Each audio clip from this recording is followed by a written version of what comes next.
Coming up, Dr. Lisa Guéron and John Scott Angrignon.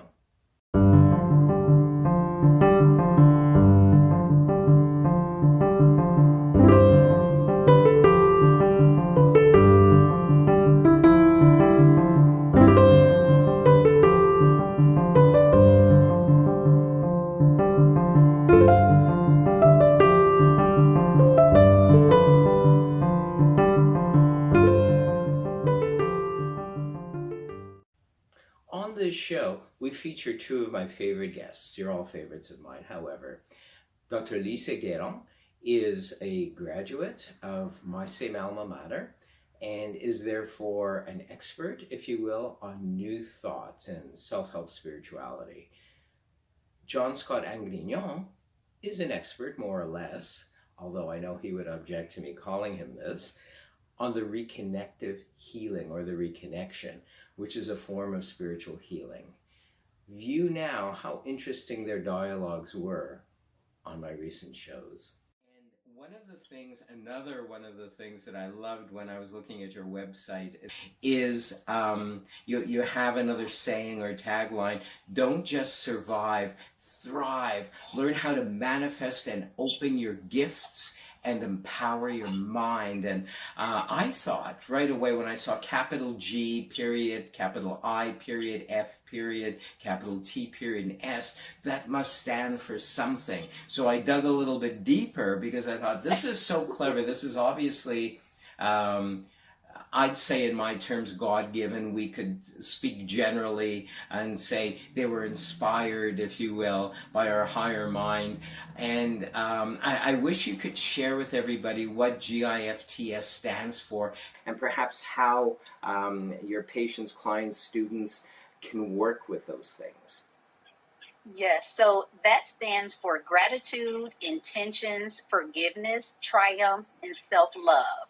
And those are all the keys that you need in your toolbox in order to get over those hurdles.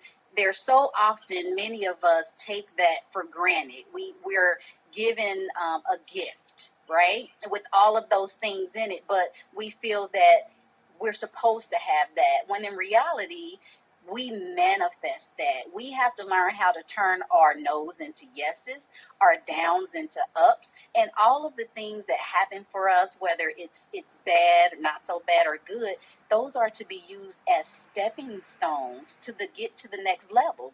We all fall down because we're all human. We all have a journey.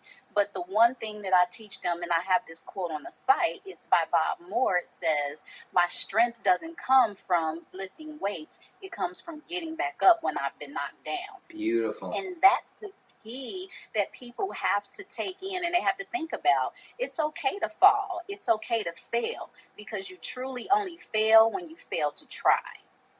Exactly. Let's grab as many as we can in the amount of time we have left.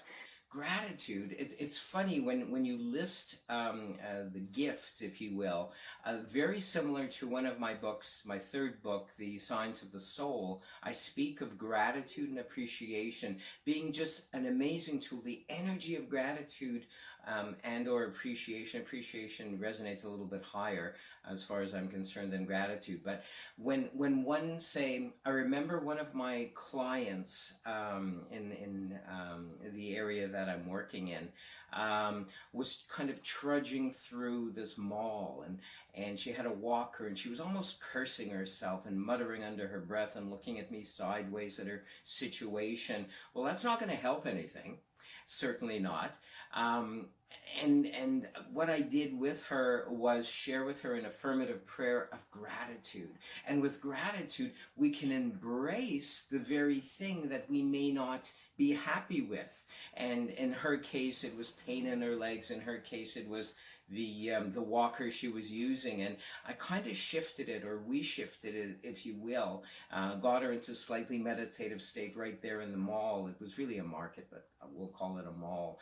And she took a breath and immediately relaxed. Everyone, I find, if you just take a breath and breathe into source energy, or breathe into whatever energy we're kind of focused on, in this case gratitude, my goodness, we began to speak the word of gratitude for the fact that she is alive, the very basis of everything. So right here and right now, she affirmed and she declared she is so grateful for the fact that she is alive, for the very fact that she was given the gift of a walker so that she may achieve step-by-step walks.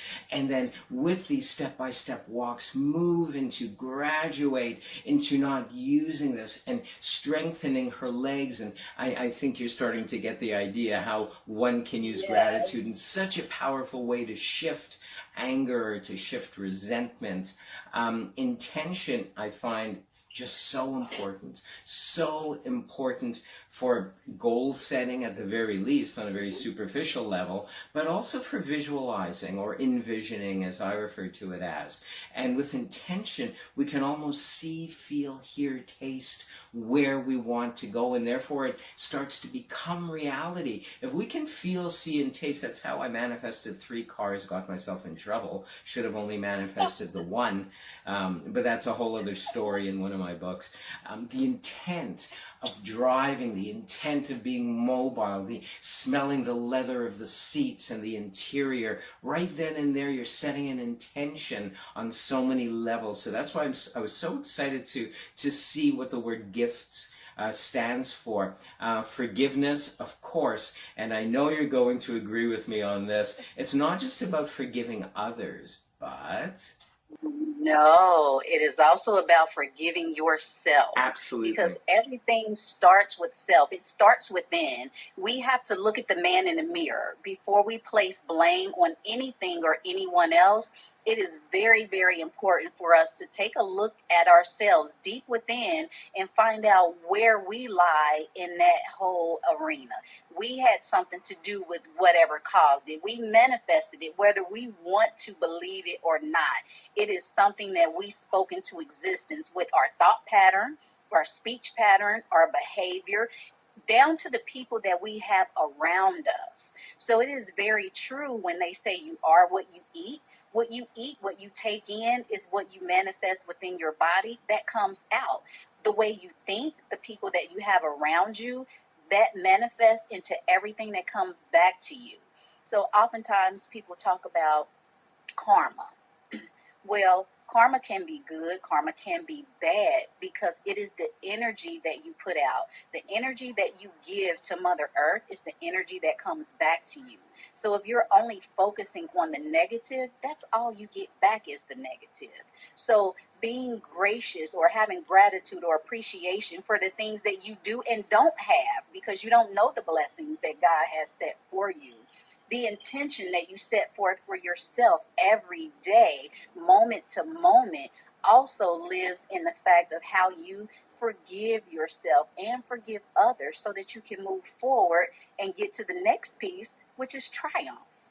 Exactly. And let's speak about triumph, because to me that's like an affirmation. That's like scientific prayer, if you will, affirming and declaring it is already so. And symbolically as well as literally. So triumph is what? Triumph is about getting over those hurdles. It's about utilizing the energy that you have inside of you, choosing to use your higher self, not your lower self. So when something bad happens, we all so much want to say, why did this happen to me? Everything bad happens to me. Well, bad things happen to good people and bad people. But how do you get over that? How do you surpass that? And so if you go with your G-I, your F, you learn how to get over those hurdles, and then you do become triumphant. Fear, procrastination, I find are 2 of the top factors that stifle someone from becoming triumphant. It also starts with the mind. If you keep telling yourself that you can't do it, you won't do it because you don't even believe that you can. So you have to coach and motivate yourself, just like you need others to do that as well. But again, it starts from within and understanding that you have that higher power within you. You have to use it and motivate yourself to get to the next piece, which then becomes self-love. Very good. And I like to refer to self-love with a capital L because you touched on this. Really, at the core of everything is love with a capital L, which is source, which is higher mind, higher intelligence, wisdom, creativity. And if we allow that self-love with a capital L to take over everything, things get healed. Our attitudes shift using specific tools. And it's funny, as you mentioned, triumph being one of the gifts, if you will. I almost saw a person running and approaching the finish line, even though there's not just one finish. There's multiple triumphs in our life, of course. But approaching that, they're triumphant, and the banner breaks in a grandiose way. And then they're bathing in the love of self-love, which starts from within and radiates out, not only for themselves, but for themselves to share with everybody. And when we're happy, when we ease up on ourselves on what we perceive as failures, which aren't really, they're just learnings really, then others begin to feel good. And they may not even on a conscious level realize. We may be on public transit, for example, and just plain be feeling good about ourselves, and we might be reading or listening to music on our gadgets. And I've just aged myself. I've given away my age, if you will. And boy, oh boy, we'll be doing a lot of editing later. No, just teasing. But when we're feeling good, it radiates out, sort of like I don't even know if we have these anymore, a station, like a radio or television station. Now it's all digital, but I believe those still exist somewhere. And we radiate out either positivity or negativity. And that's why some days we'll have people reflect or mirror how we're feeling about ourselves, how we're feeling about life. It kind of begins to radiate out. And sometimes we'll have people just look us up and down. It's really us. It's really how we're feeling about ourselves. Or we'll have people smile. It's fantastic if we smile at a stranger and don't expect anything back and they happen to smile back. But I find on the days I'm feeling really good and I'm not wanting that smile back, I just want to give. I want to radiate that out. I automatically get smiles or get smiles back. So self-love is very, very big. It's to do with source. It's to do with triumph. It's to do with achievement and manifesting, does it not? Yes, definitely. Self-love that's one of those things that I think people forget about. Well, many of my clients forget that, especially women. I find that as women, we tend, and I'm going to say we because I've done this myself as well, we tend to give so much of ourselves to others that we forget about us. We want to save the world. We want to give to the children, to our husbands, to our friends. We want to help fix everything. But we can't because we forget to think about and fix ourselves. We forget that the same nurturing we give others, that we also need to give to ourselves, and we need someone to give to us as well. So when you think about how gracious or how appreciative are you for your life, things you do or don't have, how do you set your intentions so that you continue to move forward and upward all day, every day? How do you forgive yourself for the things that you may have lacked doing, or forgive others for things they may have done to you? How do you become triumphant using those things, and then using the self-love, or like you said, the capital L, the love of yourself first, starting from the inside out, to truly conquer all of those things and begin to live the life that was set for you. So it becomes I always tell people, remember, your glass is always half full. It's never half empty. It's a mind shift. It's a mindset. If you know your glass is half full or your glass is overflowing, you can give to others. But if you start depleting yourself in the love that you have for you, you don't have that to give to others. Your body language speaks volumes. We can say we're happy, but on the surface, we're not, and people can see that. They will feel that also. Absolutely. Now in its 11th season, listen and watch Fridays to my podcast and webcast on Spotify, iTunes, SoundCloud, Mixcloud, Spreaker Radio, Blog Talk Radio, Anchor FM, and YouTube. It's something near and dear to because another practitioner, reconnective or reconnection, reconnective healing practitioner, a friend of mine and client some years ago, she lent me a book. And what an exciting book this was, and we do have it here. It's by Dr. Eric Pearl, called The Reconnection. And I couldn't put it down. It's the first time I read a book straight through twice. And first in one evening, couldn't forget about it. It's like a light turned on. It was very, very exciting for me. It spoke to me, if you'll pardon that very conventional saying. And she was doing a treatment on me that involved 2 days. It had to be done over 2 days. And I really noticed a difference when I came back to her the second day. She actually did it in my office, which I had upstairs of a metaphysical store, on my Reiki table. And it was an amazing experience, and I'm so grateful to her. Sarah, if you're out there, hopefully you're watching or listening, and maybe you even know Jean Scott, I'm not sure. But I never forgot this experience. I wished I owned the book. I forgot about it. I didn't buy it anywhere. I should have, because I was working for years in several metaphysical stores. And fate brought us together a couple of months ago at sort of a wellness get-together, I guess we could call it, and where I met some amazing people, some of whom have already been on the show, and hopefully you'll come back another time to speak more as well, or maybe even demonstrate. I should set up a table and have you do some sort of reconnective energy work on somebody, preferably myself. In any case, I never forgot the book. I never forgot any of these experiences. And then lo and behold, I meet you, Jean Scott, at this get-together, and there was an immediate connection, if you'll pardon the pun, an immediate kind of a knowing of stuff. And I loved your presentation that you gave. I don't know if you remember doing it even, because it was probably all channeled, but it was both amusing and entertaining at the same time. And it wasn't a huge crowd, but I know that they were positively affected, not just entertained, of course, but educated to whatever degree at that point. And I remember, too, a lady came in.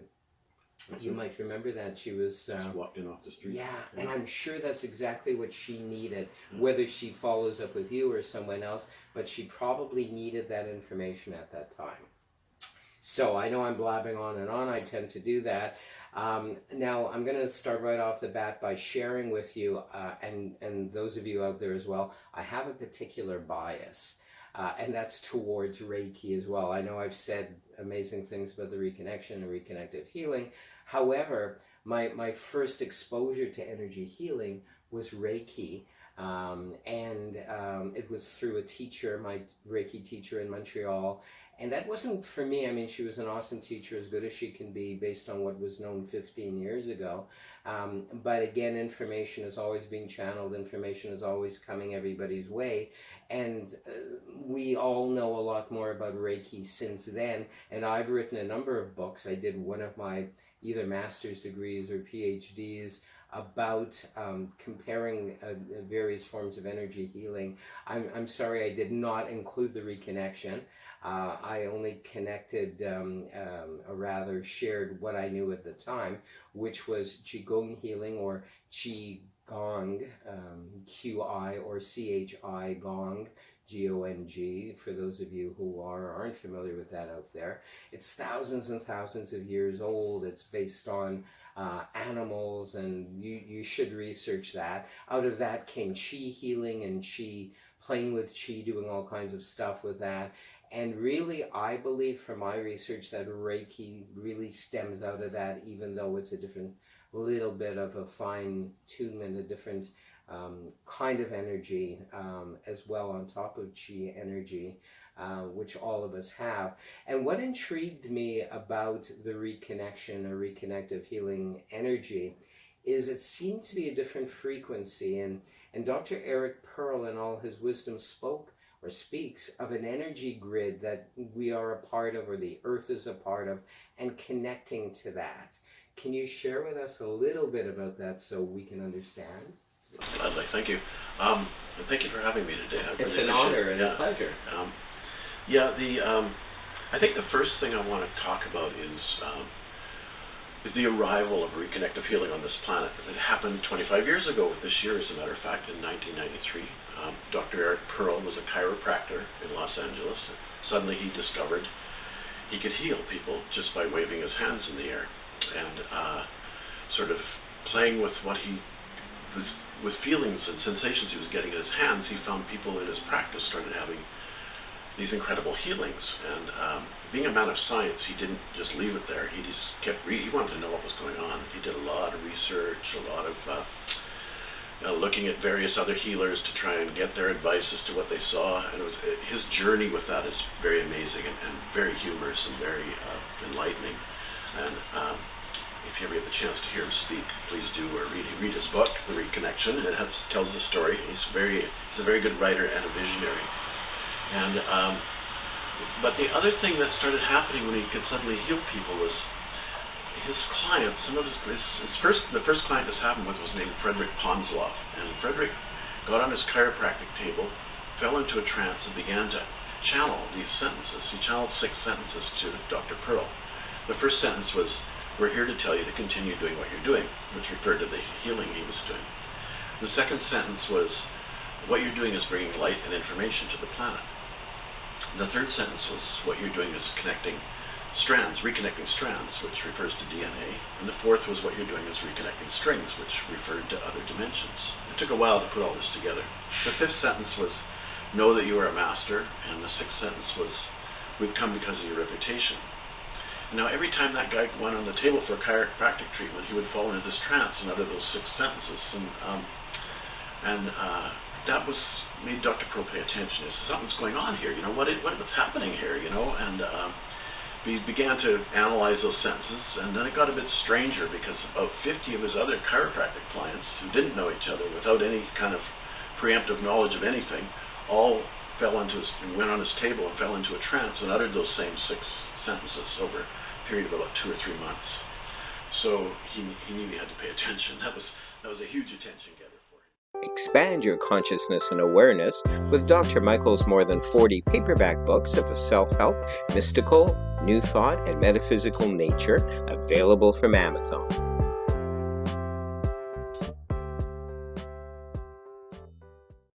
Thanks so much for joining us this week. Peace and richest blessings.